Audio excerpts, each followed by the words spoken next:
April 17th, 2023. Busch Stadium in St. Louis, Missouri. The Cardinals take on the Diamondbacks for what seems to be a normal Monday night game. But this game will not be notable for what happens on the field, but rather what happens in the left center field bleachers.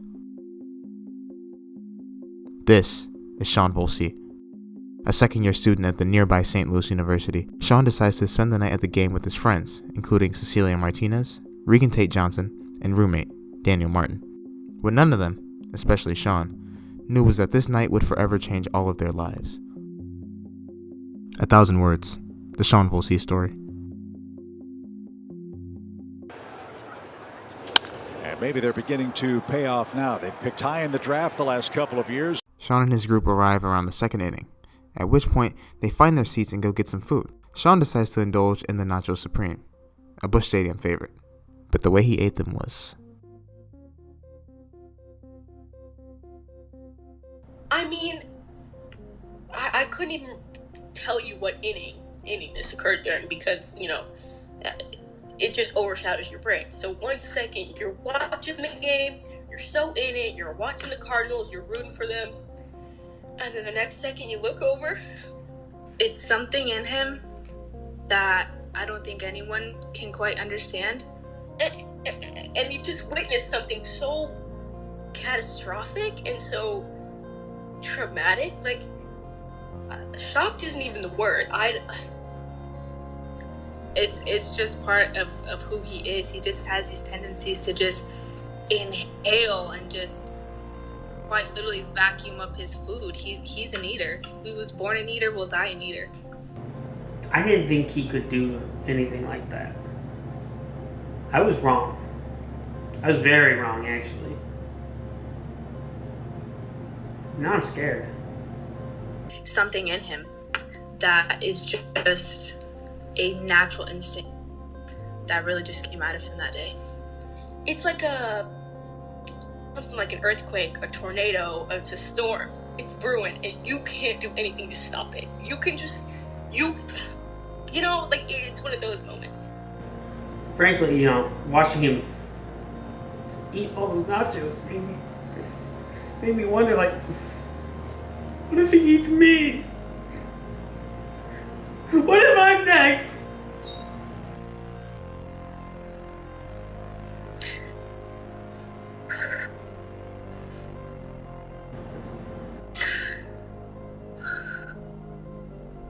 Like, I hate to say it, but again, shocked is not even the word. You're like, what's the opposite of in awe? Like, you're disgusted. Yeah. Luckily, Sean's friend Cecilia Martinez was able to quickly snap a photo of his unsightly method of devouring these nachos. It was something I didn't necessarily want to do, but I felt I had to. Something like this you don't get to see, you don't get to capture very often. I just knew I had to take the shot, even though I knew it would change my life forever and take me down a path that maybe I didn't want to go. But I had to do it. It was destiny. Before Sean was even aware of the photo, Cecilia had already sent it to Freaklandia, a group chat with her, Sean, and several other of their friends, including people who, until now, had no knowledge of these events. I did see that photo when it dropped, and I was in shock and awe. Words couldn't really describe how I felt, but I was just I had to put my phone down. I didn't respond to it immediately. I was caught off guard. There are a lot of things in my life that, have stunned me and have taken me aback. I think I had to take a week off of school after I saw that picture. I haven't eaten nachos in about 9 months. It took a toll on my life, and I haven't been the same since. Always gonna be brought up in history. Just the not even the whole fistful in his mouth.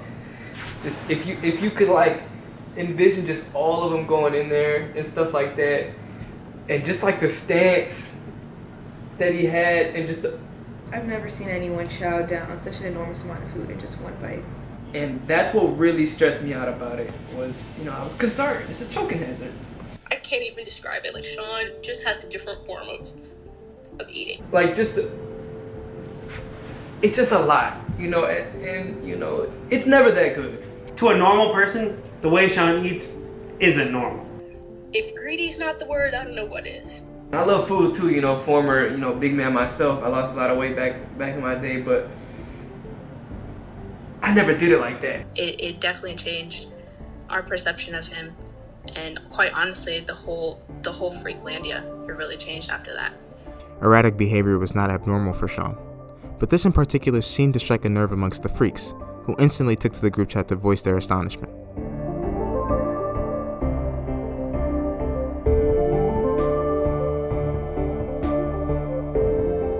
Sean's unspeakable act even attracted the attention of the Diamondbacks announcers from across the stadium, who took to the airwaves to comment on what they saw. He's chomping out at that thing. He's going to need more after this. Bystanders at the stadium, trying to have a normal night with friends and family, were astounded at this brazen display of gluttony and rushed to take their own pictures, as did Daniel Martin, providing an alternate angle of Sean still opening wide to force the nachos in, a full 20 minutes later. He wouldn't stop, just kept eating. At a certain point, I had to take matters into my own hands, and we had to get another picture. It's like he wants to, I don't know the word, but encapsulate the flavors in his mouth. And really just chew, go take a little second, and then go back at it again. Why was he eating them so slowly? He's very, passionate about it. He eats with a fury that goes beyond any kind of passion. And frankly, it's terrifying. It's like you have to watch it and you have to capture it, but it changes you. It changes who you are. And I feel like that really happened for me. It was like watching something so intense and passionate and truly almost unhuman-like, but I had to capture it. People who bought tickets to that game thought, let's go to the game, let's have fun. They didn't know what they were going to see. I didn't know what I was going to see. I feel bad for those bystanders who were just trying to get their own innocent photos of that day. You mentioned babies being at the game. Have you seen those babies since? What if he ate them too? Can you imagine how other people's days were ruined over that single photo? How does one man's nachos have that much power over an entire baseball game? I distinctly remember, I think O'Neill and Newbar were the left and center fielders that night. And something was weird about them that night. I think that Sean, for some reason, has the power of an entire baseball team in the palm of his hand. Say home plate is that way. I just catch them going. I think we all know who they were looking at. So once that nacho was consumed, the entire team's endurance, ability to bat, all of their energy was gone. I don't think they win so few games if Sean doesn't eat those nachos. Sean's friends were given an opportunity to reflect on the situation and offer him some advice about his eating habits going forward. As friends, we tend to, scrutinize others and, poke fun. But, sometimes I'm serious. I think his true colors needed to be let out. And if that's the kind of person he is, You become really close friends until you get to know a different side of him. Sean and I used to get lunch together. That's not something I'm comfortable doing anymore. I feel like he doesn't acknowledge it. And he knows it. It's one of those things we leave unsaid. We don't really discuss it.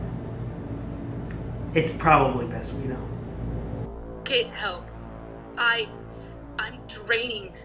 My bank account is draining because I'm trying to travel to escape, and I can't escape it. I don't know if he needs to talk to somebody, therapist, doctor.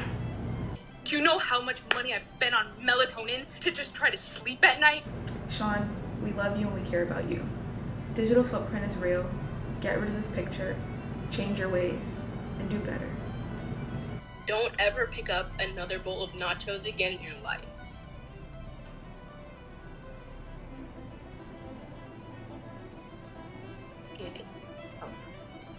It's fair to wonder what would have happened that night had Sean not ordered those fateful nachos. Unfortunately, we will never know what could have happened. What we do know is that from that moment on, Sean Volcy, his friends, the Cardinals, and the world were forever changed.